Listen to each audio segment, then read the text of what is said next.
Hello, I'm Joni Farthing and I'm mother of the bride. And today I'm going to talk about seating plans at the wedding. The traditional way at the service is to have an aisle. The bride walks down the aisle to meet her groom at the front.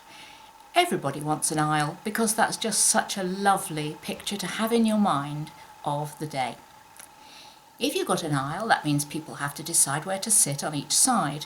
And for that, you need somebody at the front of the church or wherever it is they're having the service at the top of the aisle.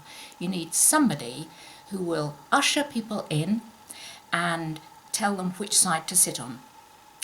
As far as friends go, a lot of those friends will be friends of the couple, so actually it doesn't really matter which side, but it's quite nice to balance things up, and the usher can help with that.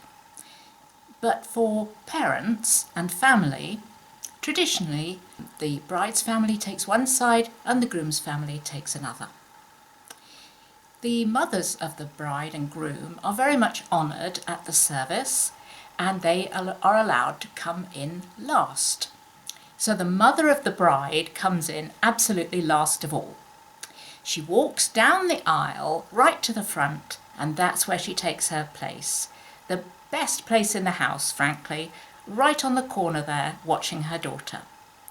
From there, she can look across the aisle and give a little sign of recognition and a smile to the new family that's being built that very day, to the parents of the groom.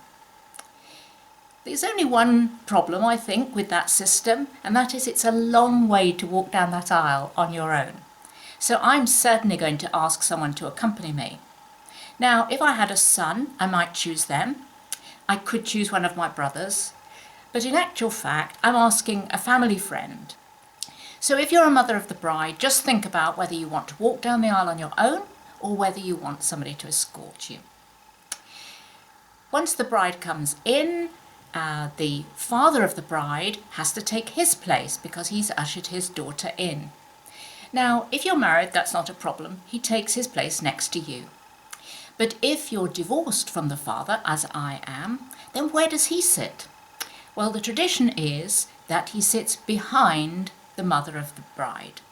So the mother of the bride will be with whoever's walked her down the aisle, and possibly her close family will take up the first one or two sets of chairs. And then comes the father of the bride, and if he has a new family, his family around him as well. Once you get to the reception, of course, everybody's standing around chatting, but the caterers really want people to sit down. Now, all the guests should have been told in advance what table they were going to be, what number. Now, working out where everybody should sit at a reception is quite a big job, and I think that's a job where mothers of the bride can come in.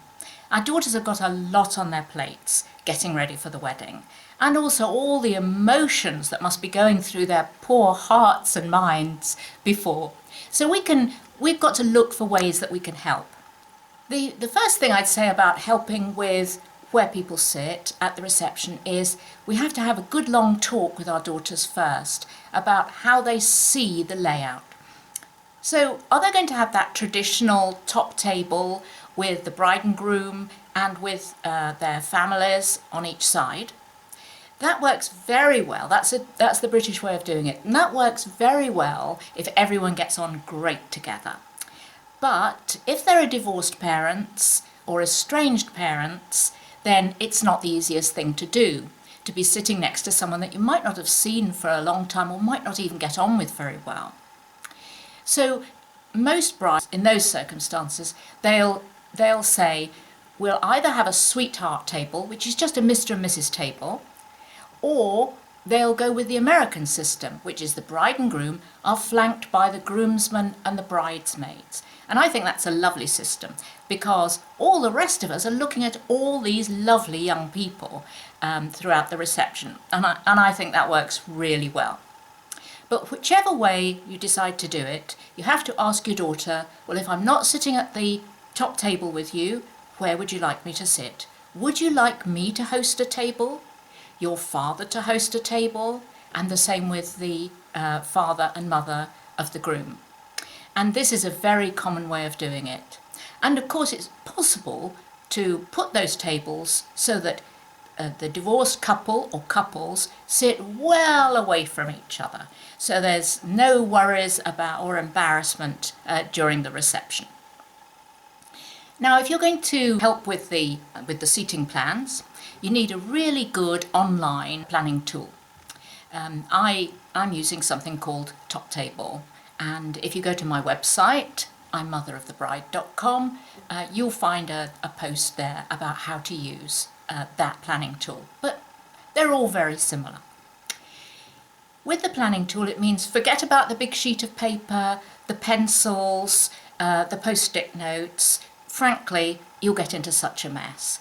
As long as you've got access to the guest list and to the RSVPs as they come in, and to views from your daughter about how she'd like things laid out, people that she really doesn't want to sit next to each other, or people that she very much would like to place next to each other. As long as you've had that conversation and you've got those notes, the planning tool will then guide you through where to put people. And as you get the RSVPs in, you're just clicking and dragging and dropping on your computer so that all the names go in where they should go. And then you're able to put into that design, you're able to put in where the bar's going to be, where the top table's going to be, and so on. So that you've got a really good plan that you can print up and send to people or put outside the reception. Something that you and your daughter can share online as well. So that's really all I've got to say about seating plans. It's very important that if you're going to help your daughter, that she takes the lead in how she sees the day going, what views, and she may have very strong views, what views she has about her parents and the groom's parents, where they sit, how closely they should be sitting together, and whether, frankly, she wants everybody just to get on really well and have a parents' table where, whether they're divorced or not, that's the day and they're going to celebrate it together. So it's very much a time to have a good long chat with your daughter and then to get busy with that planning tool so that there's one less job for her to do. Of course, at the end, she'll want to just polish up that plan, but that's so easy online. As I said, it's just click, drag and drop. And I think we're all getting used to that today, aren't we? So that's Joni from imotherofthebride.com. Please go to the site and have a look at some of the other posts that I've made.